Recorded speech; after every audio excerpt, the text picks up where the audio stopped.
Hola friends, today's recipe is idli sambar with coconut. Simple గా ఈజీగా ఎలా చేసుకుంటామో చూసేద్దాం.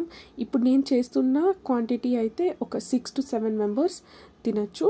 సో ఫస్ట్ అయితే నేను ఒక కడాయిలో ఒక 2 స్పూన్స్ ఆయిల్ వేసుకొని హీట్ చేశాను. తర్వాత ఒక చిన్న స్పూన్లో చనా దాల్ వేసాను. అది వేగాక ఒక చిన్న స్పూన్ ఫుల్గా జీలకర్ర, తర్వాత ఒక స్పూన్ ఫుల్గా ధనియాలు, 2 ఎండుమిర్చి వేసి బాగా ఫ్రై చేసుకుంటున్నాను. అవి కొంచెం రంగు మారాక ఇందులో కొద్దిగా కొబ్బరి కూడా వేసుకుంటున్నాను. కొబ్బరి అయితే ఇక్కడ జస్ట్ ఒక 2 పెద్ద స్పూన్స్ ఫుల్గా వేసుకోండి. తర్వాత కొన్ని కరివేపాకు కూడా వేసి స్లో ఫ్లేమ్లోనే కోకోనట్ టోస్ట్ అయ్యేంత వరకు బాగా రోస్ట్ చేసుకోండి. తర్వాత దీన్ని మిక్సీ పట్టుకొని పేస్ట్ లాగా తయారు చేసుకోండి. కొంచెం వాటర్ కూడా పడుతుంది. వాటర్ వేసి స్మూత్గా పేస్ట్ చేసి పెట్టుకోండి. అదే కడాయిలో ఇంకొక 3 స్పూన్స్ ఆయిల్ వేసి అది హీట్ ఎక్కాక ఆవాలు వేస్తున్నాను, జీలకర్ర వేసాను. అది సిజిల్ అయిన తర్వాత ఒక మీడియం సైజ్ ఆనియన్ స్లైస్ చేసి వేసాను. తర్వాత అందులో కొద్దిగా కరివేపాకు, 3 పచ్చిమిర్చీలు కూడా వేసి బాగా వేపుకుంటున్నాను.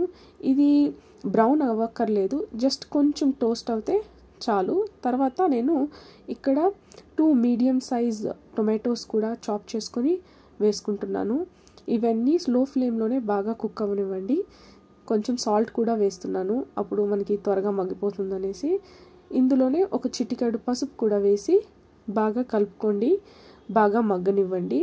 టొమాటోస్ బాగా మగ్గాక ఒక 1/2 స్పూన్ కారం కూడా వేసి బాగా కలుపుకుంటున్నాను.